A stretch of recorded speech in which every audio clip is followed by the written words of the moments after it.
How to get the camera app back on iPhone.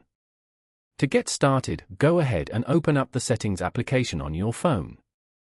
Once you're here, scroll down and tap on Screen Time. Here, you can get insights about your screen time and set limits as needed.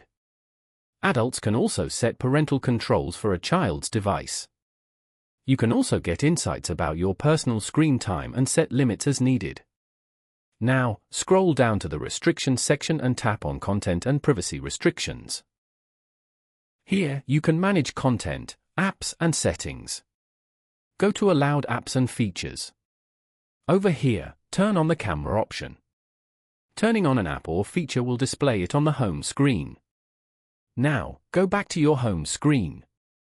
Swipe down on the screen to open the search bar as shown. Type in camera in the search bar. Once you find it, press and hold the app and drag it to the home screen. Place it anywhere you like and then tap on Done. Following these steps, you can easily get the camera app back on iPhone.